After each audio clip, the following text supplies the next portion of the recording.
Hello, everybody. Welcome to Inside the NLFA. First, I want to welcome to my two co-hosts, Nick Macaronis. Welcome, Nick. Thank you. I'm excited to be here and for another rousing edition of the NFLA today. All right, and don't forget our other co-host, Justin Herrera. Welcome, Justin. Yeah, thanks, Freddie. Yeah, like Nick said, I'm excited to break down this amazing game and excited to start talking about championship week.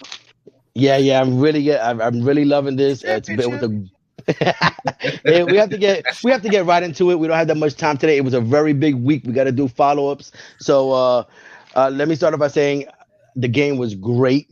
The Bombers came in with the top record in the league at 5-1, going against the rough and tough Rednecks at the Roughnecks.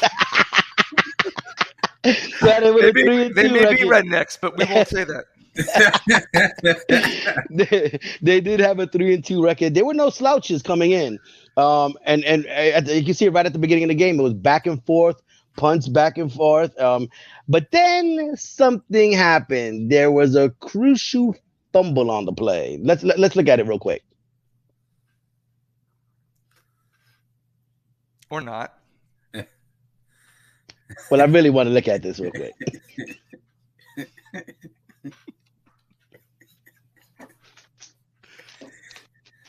And look at it. As you can see, he's running it. Go ahead. Okay, now if we could slow it down, does his butt hit the ground before his elbow? No, that was clearly out. That was a fumble.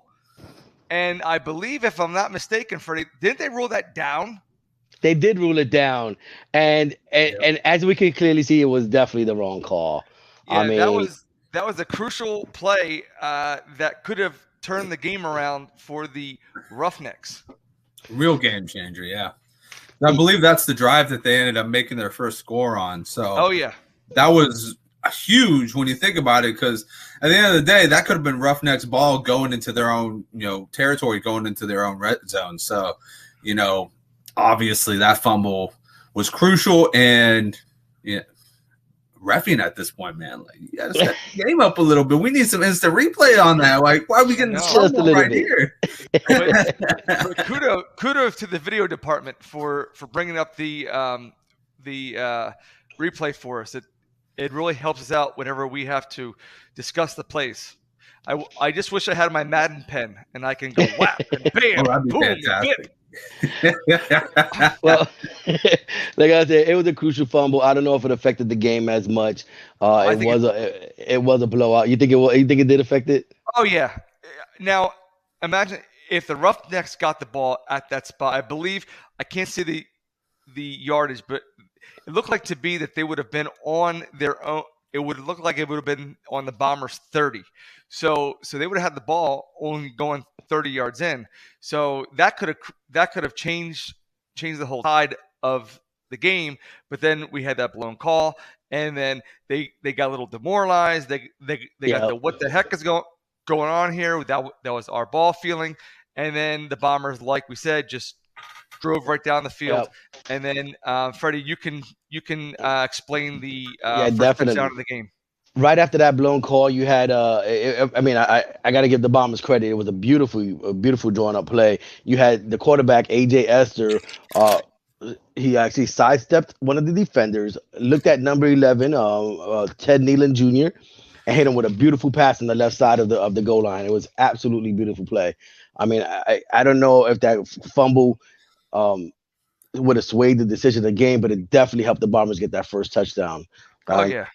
On that play, guys, I don't know if you noticed, but if our video department can bring it up, and if they can't, that's fine. There was, when I watched it, it looked like that there was not a defender within 7 yards. Like, the guy was wide open in the end zone, which I like. It just totally faked the entire defense out, and and that's what you need to be truly successful, is wide open. It kind of reminded me of that Philly call way back in 2017 in a big game in the NFL. So yeah, kudos to the Bombers and Coach Spoon to draw that play up. Great time to use that play. Then on the bar, I think that took a little bit of wind out of the Roughnecks. as you can see a little bit later on, maybe about 5 minutes later on, they come down the field, the Bombers again, and man, what a score this was! This kid, AJ Esther, I don't know if he's a kid. This man, AJ Esther, comes, takes the ball for the second score, sidesteps two players, rolls out to the left, fakes like he's gonna run it into the end zone, and hits not even a shovel pass. You want to say? I guess it was like a two-handed volleyball pass. Like if you're passing a basketball in a game, you're like, yeah. Yes, and to number 24, Trey Richardson. I'm gonna call it. Let's call it by football terms. I'm gonna say it was a shovel pass, but he shoveled the pass. It was beautiful play. Lineman held up, touchdown, and then it really broke I think that's what really broke the camel's back right there. The Roughnecks just looked demoralized after that, after they went up. Okay, so we had mentioned Esther and Richardson. Esther is 5'6", 155 pounds. My legs weigh 155 pounds. And then Richardson is 5'7" and 200 pounds. So you got basically two little guys, for lack of better terms, doing all this damage. And again, we know that the Roughnecks they struggled this year as far as their offensive line. They're having trouble blocking, hitting the receivers. But in this game, when I was watching the defense, they just rolled with all the bad breaks, and they didn't quit. They didn't necessarily stop the Bombers, but they didn't quit either. And so you at least have to give that moral victory to them as well. Yeah, yeah, 100%. I agree with that. I mean, when it all came down to it, the Bombers just have all the weapons. I mean, you look at their three running backs over there. They had Richardson, and they had Roderick Long and Mykal Hill. Mykal Hill, number 33, is also a bruiser. I mean, at the end of the game, I saw this man take out two guys, and I'm just like, man, that man is on a mission. And Trey Richardson on the outside, I mean, he's 200 pounds, but he doesn't look like he's 200 pounds. He runs really, really well on the outside. Yeah, and I was looking at this guy, and I was like, this is the put together team right here. You could see it from start to finish. This was the put together team. Defense, they flowed really well.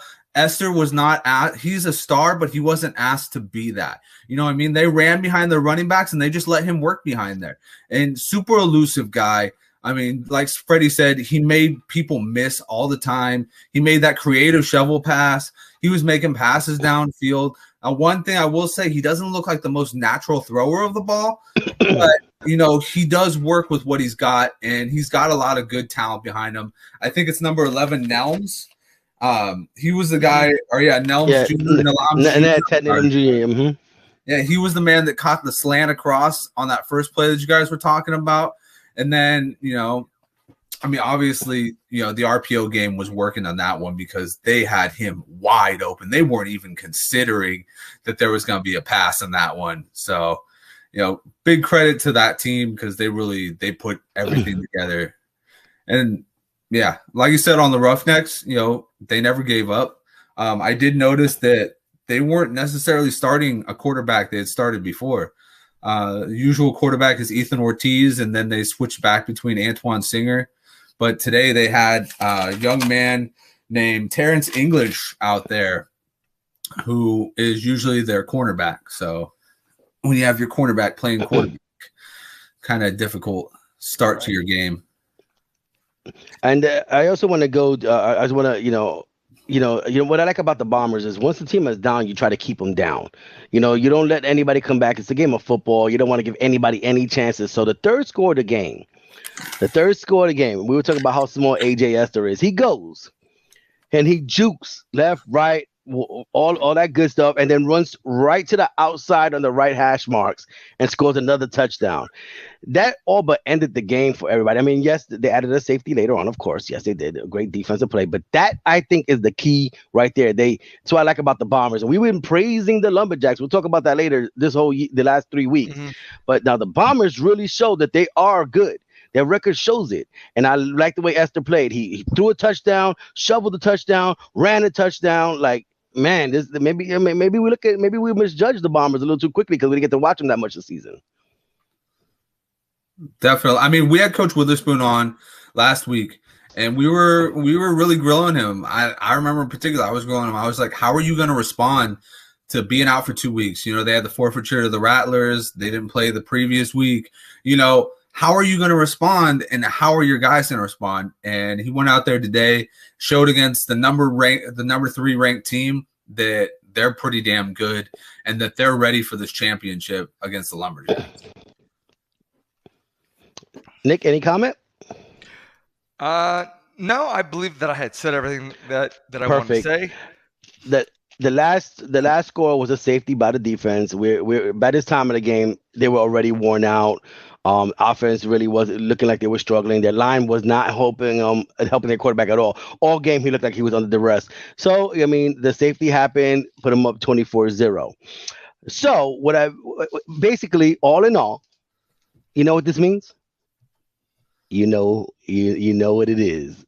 It's time for the SWAT of the week. Let's go.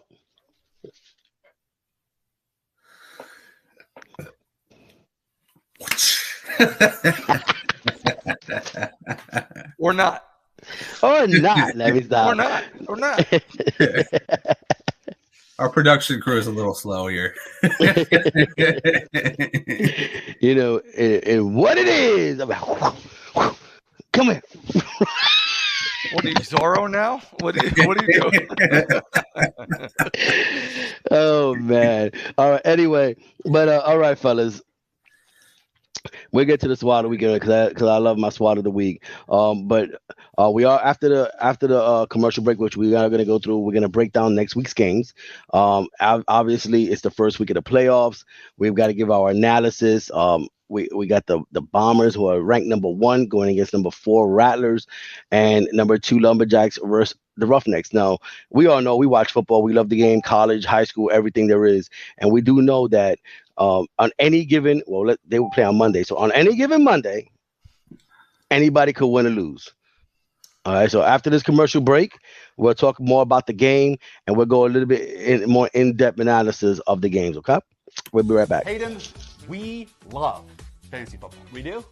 It's a fantastic game, yet still not perfect. Like, I hate leaving high-scoring players on my bench. The worst, man. In fact, hate it even more when I put injured players and they're in my starting lineup. Can't have that. And I need a life. The waivers, the trades, every single week, it grinds on me. So we at Underdog Fantasy want to make fantasy football easier for everyone out there. It's called Best Ball, and we set your optimal lineup for you each and every week. You can do it all year long. We have drafts going all the way from February to week 1 of the NFL season. What are you waiting for? Use our awesome early sign-up offer to get a little extra something on that first deposit and that first time you play on Underdog Fantasy. You put them up, reach the skies as the stars up above, cause it's one time for the underdog, one time for the underdog. What it is, here we go again, another week, another shutout. This time, the Roughnecks got shut out by the Bombers. This is terrible, terrible news. But you know you are the SWAT of the week.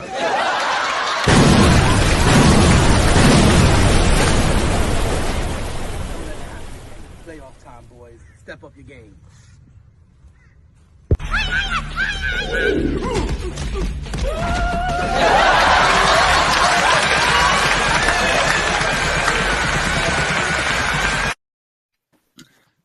And we are back, and while Fred takes a second to get back to the studio, Nick, why don't we talk about that championship game that's coming up? I mean, it's all important, and, you know, obviously for these two teams, the last game was a blowout in the sense that, you know, I believe it was 20-2. And so the Bombers obviously coming into this bounce back game, they're looking at this and they're going, all right, we're ready to go. The Lumberjacks have proven they're ready to go. Who are you picking in this one, and what do you think in the breakdown of this game is going to be? Do you think it's going to be identical to the last game, or do you think it's going to be much different? I am predicting an upset, and I'm going to say that the Lumberjacks are going to win the whole thing. But we're supposed to predict the Bombers and the Rattlers. So I'm going to go chalk. I'm gonna go chalk. I'm gonna take the Bombers and the Lumberjacks to win their respective playoff games, and then I'm gonna pick the Lumberjacks to beat the Bombers in the championship. And because I like Banks, the quarterback from the Lumberjacks, better than I like the quarterback from the Bombers, which was number 6 and crap. And his name was AJ Esther. AJ Esther. Right, Freddie. That's why you're the host. Well, I don't know how far you've gotten. I had some technical difficulties, but 1 verse 4, as we mentioned, you never want to really vote against anybody on a Monday night because anything could happen. You never know what happens. But I think we all believe that the 5-1 Bombers are gonna. They should handle the 0-6 Rattlers pretty easily. Did you guys already pick both the Bombers? Yes, we did. Yeah. Dang, man. I apologize first off to the Rattlers for undercutting you there. I hope you show up because it's going to be a good game. But, yeah, I'm going to go with the Bombers. Okay, well, I'm going to go with the Bombers as well. Rattlers tried, never give up, but the way I've seen their last couple of games, they're just it's pretty overwhelming. Now, the Lumberjacks and the Roughnecks, okay? Roughnecks actually started the season pretty tough. Remember, you got to think they were at almost 3-1 at one point. I mean, they were pretty good. We were actually picking them towards the middle of the season to win a couple of games, and they just hit a skid. I mean, I do like the Lumberjacks. I do like their quarterback. I love the way they're coached. We've spoken many times. But I think after this week, the Roughnecks are going to put up a good fight. I see it being within a touchdown. There's just no way you lay down in the playoffs. Did you guys both pick the Lumberjacks as well? We haven't gotten to that game yet. Oh, perfect. Well, there goes my analysis. I think the Roughnecks are going to play them hard. I think they're going to go to the drawing board this week. They're going to practice very hard. I think they're going to lose, but I think they'll be respectable within 7 points. I don't think no 0, no blowouts. I think that was a fluke with the Bombers. Nick, what do you think? I believe it's going to be a little bit more of a cushion for the Lumberjacks. I say that they win by 14. Again, I still think that Derek Banks is the best player in the league. He's going to lead that team to the victory in their playoff game over the Roughnecks. The Roughnecks, they're going to put up a fight. They will, but I don't think they're going to be able to endure the whole game. Their defense, I know that they play Ironman football. They play both ways. That's what Ironman football is. They just get gassed. They just get gassed at the end of the game. I think conditioning comes into it, and then the heat. But I think that the Lumberjacks are going to outlast them by 14. Yeah, I'm gonna stick with that. I think it's gonna not be really a close game. The Roughnecks have kind of showed their cards for the past couple weeks. They're a very tough defense, but they got to figure out that quarterback situation. They've had a couple quarterbacks the past couple weeks, and I think the best one they had was go figure against the Rattlers. I think it was Antoine Singer. I don't know where he's at, but they need to find some way to incorporate an RPO option. It seems like the best teams in this league have the RPO option. They also need to get their running game going. They've had their struggles, and this past week they could not get anything going on the ground, and it really showed. And when they needed to go to the air, they were throwing an interception or they were overthrowing the guys. So for me, I look at it and I go, you're carrying the momentum, right? And the momentum right now is carrying with the Bombers and carrying with the Lumberjacks. They're both carrying at least 2-game winning streaks into it. I think the Lumberjacks at this point are like 3 or 4, but they're carrying the momentum. 4 games. So Bombers got a 2-game streak going right now, and Lumberjacks got a 4-game streak going right now. Roughnecks and the Rattlers, I would love for them to pull off the upset, but I'm just going to be a little more realistic at this point. I think both the Lumberjacks and the Bombers have 2 MVP candidates at quarterback, and they have good running games. So I'm going to go with them. So it kind of sounds like we're all in unison. We're all going to think the Bombers and the Lumberjacks will meet for the NLFA championship. I know we're gonna have a quick show next week. Hopefully we can get a couple of players on, a couple of coaches, talk about it a little bit. I think you when I jump back on, I think you guys were already giving your picks for the whole championship, right? Yeah, that was my bad. I jumped the gun on that one. I thought it was just going to be. Well, I guess we can hold that up for next show, because we definitely want to talk about these two teams. We've been with them week by week now since we started doing this, and we want to give them their due diligence and talk about their game properly and do maybe a couple of interviews next week. So definitely watch us next week as well. Now, obviously. Well, I would love to talk to Coach Witherspoon again. I really enjoyed talking to him. You guys have anything else you want to say before we go? I think we could probably talk a little bit more on the possible championships. I mean, you didn't really give. I don't think either one of us gave up an aspect of the championship, like the outfit and stuff like that. And we could also go to a quick commercial break and come back with that. Perfect. Let's do that so we can run that right real quickly. Quick commercial break. Thank you. Hey everyone, it's Commissioner Cooper from TSS Fantasy. Want to give your own fantasy league that extra professional touch? Say less, we got you. TSS was based off a show that we did on our own fantasy league. Night, sorry, and now possible swing hole. You're on your way. Now we want to bring that professional, fun, and creative side to your fantasy league. And you can do it for as low as $5 extra per owner. Oh my. I will guarantee it will increase your interactions within the league, create more fun, friendly banter,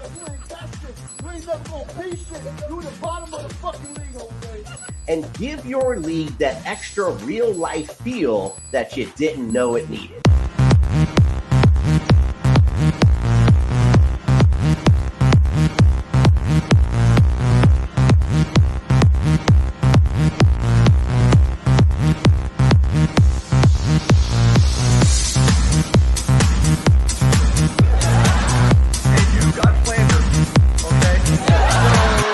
We look forward to interacting with you and your league soon. Don't forget TSSFantasy.com. Go visit it today. Get signed up. We are the fantasy show of the people.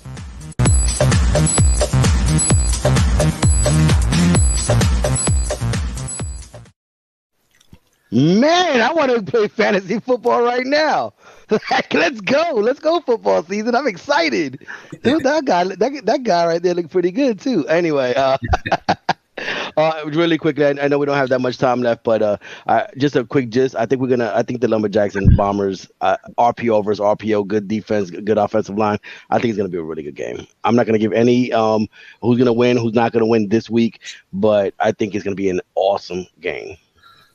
I agree with you, Fred, and if we can edit out my prediction early, my early prediction, edit that out. So I think it's going to be both those teams, both the Bombers and the Lumberjacks. I think they're pretty much equal. They both play really good defense. They both protect the quarterback well. I just give a slight edge to the Lumberjacks due to quarterback play. This is going to be fun next week. I like that, Nick. Spicy. I'm actually going to go against that. I'm going to say the Bombers, and I'm going to say it because Trey Richardson, to me, is a grown man, and his buddy, Mikhail Hill. Sorry about that, buddy. Those guys are bad men on the field, and I think that they're both going to run it down the Lumberjacks' throats, and I think it's going to be a great matchup. I think it's going to be coming down to the wire, but I think the Bombers at this point are picking up steam, and I think they're going to win that game. So we have 1-1. I'm not saying my pick this week. We'll wait till next week. Thank you, everybody, for being out here today, listening to us once again. NLFA, thank you for having us. We will be back next week for our final show of the season, talking once again about the playoffs, our picks, and hopefully we get a couple of interviews on. And we've definitely enjoyed our time doing this. So once again, thank you very much for having us. TSS family loves you guys, and let's play some good football next week. I'm out.